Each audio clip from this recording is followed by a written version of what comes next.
రేపు మీటింగ్ ఉద్దేశం కూడా నేను ప్రెస్ మీడియా మిత్రులందరూ కూడా రిక్వెస్ట్ చేస్తున్నాను. ఈ రైతు సమస్యలు, రైతుల బాధలు, రైతుల కష్టాలు మీరు ప్రభుత్వం దృష్టికి తీసుకుపోయేందుకు కూడా మీరు సహకరించాలి. గోస, నేను 40 ఏళ్ల రాజకీయాలలో ఉన్నా, ఇంత గోసపడ్డ రైతులు నేను ఎప్పుడు కూడా చూడలే. దయచేసి మీరు కూడా కల్లాల దగ్గరికి పోవాలి, కొనుగోలు సెంటర్లకు కూడా పోవాలి. ఎందుకంటున్నా అంటే ఎంత మోసం చేసింది. కేసీఆర్ గారు ఇచ్చిన స్కీమ్స్ అయ్యన్న ఇంప్లిమెంట్ చేయి. నువ్వు రాహుల్ గాంధీ గారు వచ్చి అనౌన్స్ చేసిన స్కీమ్స్ పక్కకు పెట్టు. నువ్వు చేస్తలేవై, రుణమాఫీ చేసినట్టు చేసి సగం చేయలే. 38,000 కోట్లు అయితే 18,000 కోట్లకి చేసినావు. రైతు బంధు 3 సార్లు ఎగ్గొట్టినావు. కేసీఆర్ టకా టకా నాటే ముందే రైతు మంది ఇచ్చేది. నాటేసినాక ఓట్లు కోసిన తర్వాత కల్లాల దగ్గరికి వచ్చినాక హరీష్ రావు గారు ఏదో స్టేట్మెంట్ ఇస్తే భయపడి ఒక ఎకరం ఇచ్చినాం. జగిత్యాల మీటింగ్ కేసీఆర్ గారు పెట్టిందంటే ఇంకో ఎకరం ఇచ్చినాం. అంటే మేము బెదిరిస్తేనే ఇస్తాను.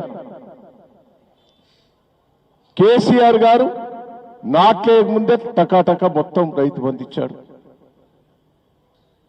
దయచేసి బోనస్ అను అదే కొట్టాం, రైతు బీమా పడతలేదు. ఇవాళ మక్కలు నేలైతాంది. గతంలో కేసీఆర్ గారు ఉన్నప్పుడు 10 రోజులల్లా మార్కెట్ యార్డల్లా కొనుగోలు సెంటర్లో 10 రోజులల్లా క్లోజ్ అయ్యేది. ఒడ్లు కూడా కొనుగోలు మొదలు పెట్టేది. సన్నొడ్లు కొంటానన్నా సన్నొడ్లు కూడా బోనస్ లేదు, సన్నొడ్లు కూడా కొంటలేవు. నువ్వు ఇచ్చిన హామీలు పక్కకు పెట్టు. గతంలో 10 రోజులల్లా కొనుగోలు సెంటర్లన్నీ క్లోజ్ అయ్యేది.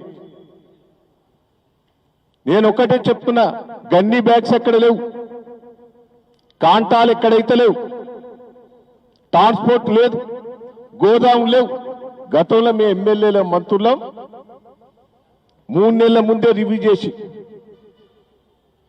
ట్రాన్స్పోర్ట్, గోదాములు, గన్నీ బ్యాగ్స్ అడబెట్టి పంపించేది. గన్నీ బ్యాగ్స్ ఇప్పుడు ఒక్కొక్కటి 30 రూపాయలకు కొంటాను. రైతులకు కొనుక్కొస్తాను. కింటాకు 100 రూపాయలు మొక్కజొన్న కొసులు చేస్తాను ట్రాన్స్పోర్ట్. అయినా కాంటా 5 నెలల రోజులైతుంది. తీసుకుపోయే పరిస్థితిలో రైతులు అక్కడనే ఉంటారు. కాంటా అయినా కూడా ఇంత గోస ఎప్పుడన్నా పడ్డామా? సిగ్గు లేకుండా ఇక్కడ ఆస్కాలేగ్రంలో 3 రోజులు సభ పెట్టావు, సదస్సు అని. ఎందుకు పెట్టావు? సమ్మేళనం పెట్టావు. దమ్ముంటే రా, వరంగల్ మార్కెట్ పోయాను రా, నీ మంత్రులు ఎమ్మెల్యేలు ఛాలెంజ్ చేస్తున్నా. ఆడగాసు నువ్వు సదస్సులు పెట్టి ఇది పెట్టి డ్రామాలు చేసుడు. కొనుగోలు సెంటర్ పని నేను వస్తా. ఆడ స్టేట్మెంట్ ఇస్తాడు రేవంత్ రెడ్డి గారు, తుమ్మల నాగేశ్వరరావు గారు, ఉత్తమ్ గారు. స్పీడప్ ఎక్కడైతుంది? అధికారులు ఏం చేస్తారు? ట్రాన్స్పోర్ట్ లేదా, గన్నీ బ్యాగ్స్ లేవా, గోదావరి లేవా? స్పీడప్ అని అక్కడి నుంచి స్టేట్మెంట్ ఇస్తాను. దమ్ము సిగ్గుంటే రమ్మను, కొనుగోలు సెంటర్కి పోదంపా. ఒక్కరైనా పోయారా ఈ రాష్ట్రంలో? ఒక్కరైనా ఒక్క ఎమ్మెల్యే, ఒక్క మంత్రి కొనుగోలు సెంటర్ పోయిందా? రైతుల బాధ విన్నారా? ఇక్కడ సదస్సు ఎందుకు పెడుతున్నావు సిగ్గు లేకుండా? రైతుల గోస అయినండి, కొనుగోలు సెంటర్ పోండి, మేము వస్తాం. రైతులు తృప్తిగా ఉన్నారంటే మేమందరం కూడా దేనికంటే దానికి సిద్ధంగా ఉన్నామని కూడా ఈ సందర్భంగా తెలియజేస్తున్నాం. ఆరునాడు కేటీఆర్ గారు వస్తాడు, రైతులలో స్పందన వచ్చింది. మేము వచ్చేటోళ్ళు కూడా కల్లాల దగ్గర పోయే వస్తాను. మా రైతులు, ఆ రైతులే వస్తాను, కొనుగోలు సెంటర్ దగ్గర పోతారు. అన్ని కూడా వాళ్ళ దగ్గర పోయి రైతుల అభిప్రాయం తీసుకొని ఇక్కడికి రైతులే వస్తాను. రేపు ఛాలెంజ్ చేస్తున్నాం. రేపటి వరకు మీరు స్పీడప్ చేయకపోతే రాష్ట్ర వ్యాప్తంగా ఉద్యమిస్తామని కూడా ఈ సందర్భంగా తెలియజేస్తున్నాం. Thank you. ఇప్పుడు గౌరవ మాజీ పార్లమెంట్ సభ్యులు పెద్దలు వినోద్ కుమార్ గారు మాట్లాడుతున్నారు.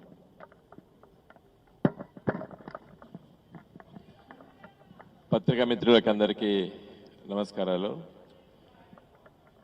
రేపటి సదస్సు పెట్టేటువంటి ముఖ్య ఉద్దేశము మా పార్టీ బీఆర్ఎస్ పార్టీ ఒక బాధ్యతాయుతమైనటువంటి ప్రతిపక్ష పార్టీ మా పాత్ర నిర్వహిస్తున్నాం. ఖచ్చితంగా 4 సంవత్సరాల క్రితం 2022 మే 6వ తారీఖు నాడు రాహుల్ గాంధీ గారు మరి ఇక్కడికి వచ్చేసి వరంగల్కి వచ్చి రైతు డిక్లరేషన్ ప్రకటన చేసి చాలా హామీలు ఇచ్చిండు. మా పార్టీ అధికారంలోకి వస్తే వాటిని అమలు చేస్తామని చెప్పి. రేపటి మా సదస్సు ముఖ్య ఉద్దేశము రాహుల్ గాంధీకి ముఖ్యంగా, అదేవిధంగా రాష్ట్ర ముఖ్యమంత్రి రేవంత్ రెడ్డి గారికి గుర్తు చేయడానికి, మీరు ఇచ్చిన హామీలేంది, మీ డిక్లరేషన్ ఎటుపోయింది అని అడగడానికే మా ఉద్దేశం, రేపటి సదస్సు యొక్క ముఖ్య ఉద్దేశం. ఇప్పటిదాకా మాట్లాడినటువంటి మిత్రులు చాలా విషయాలు చెప్పిర్రు, వాళ్ళ ఆవేదన వ్యక్తపరిచిండ్రు. ఎట్లా ఉంది గ్రామీణ ప్రాంతాల్లో పట ఇవన్నీ కూడా. కేసీఆర్ గారి పరిపాలనలో 10 సంవత్సరాల కేసీఆర్ గారి పరిపాలనలో పట రైతులు ఎక్కడ ధర్నా చేయలేదు. రైతులు ఎక్కడ ధర్నా చేయలేదు కేసీఆర్ గారి పరిపాలన. రైతులు పండించినటువంటి ధాన్యానికి కొనుగోలు కేంద్రాల దగ్గర ఏ రైతు కూడా ఇబ్బంది పడలేదు. రైతు కష్టాలు తెలిసినటువంటి నాయకుడు కేసీఆర్ గారు తీసుకొచ్చినటువంటి పథకాలే ఇలా కేంద్ర ప్రభుత్వం మోడీ గారు అమలు చేస్తున్నారు. రైతు బంధు అని కేసీఆర్ గారు ప్రపంచంలో ఎక్కడా లేదు. మొదటిసారి ఆలోచన చేసి రైతులకి నేరుగా మరి నాటేసే ముందు విత్తనాలకు, ఎరువులకు వాళ్ళకు జేబులో డబ్బులు ఉండాలి అని చెప్పి రైతు బంధు అనే కొత్త పథకాన్ని రూపకల్పన చేసి అమలు చేస్తే ఇలా ప్రధానమంత్రి మోడీ గారు పిఎం కిసాన్ అనే పేరు మీద దాన్ని కాపీ చేసి అమలు చేస్తున్నాడు.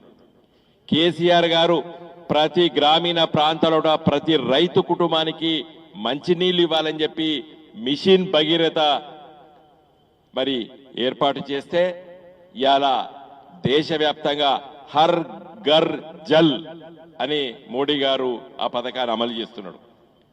కేసీఆర్ గారు కాకతీయ మిషన్ పేరిట గ్రామీణ ప్రాంతాల్లో పట రైతులకి చెరువుల్లో, కుంటల్లో నీళ్లు ఉంటేనే వాళ్ళ బాయిలలో, బోర్లలో నీళ్లు ఉంటాయని చెప్పి మిషన్ కాకతీయ ప్రకటన చేసి అమలు చేస్తే ఇలా దేశవ్యాప్తంగా రిస్టోరేషన్ ఆఫ్ వాటర్ బాడీస్ అని చెప్పి కేంద్ర ప్రభుత్వం ఇలా పథకం అమలు చేస్తుంది. అంటే రైతుల కష్టాల్ని, రైతుల బాధల్ని అవన్నీ కూడా ఆలోచన చేసి కేసీఆర్ గారి నాయకత్వాన 10 సంవత్సరాల పరిపాలనలో మరి అవన్నీ అమలు చేస్తాం. సరే, ప్రజాస్వామ్యంలో పట్ల ఓటర్ మహాశయులు కాంగ్రెస్ పార్టీకి అధికారం అప్పీపారు. చాలా హామీలు ఇచ్చిండ్రు.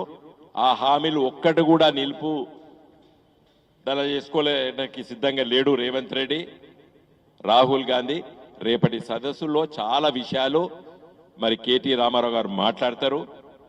ఈ సదస్సు యొక్క ముఖ్య ఉద్దేశం రాహుల్ గాంధీ గారు ప్రకటన చేసినటువంటి రైతు డిక్లరేషన్ ని ఈ సొయ్యి స్పృహ లేని రేవంత్ రెడ్డికి గుర్తు చేయడానికి మాత్రమే రేపటి సదస్సు. జై తెలంగాణ.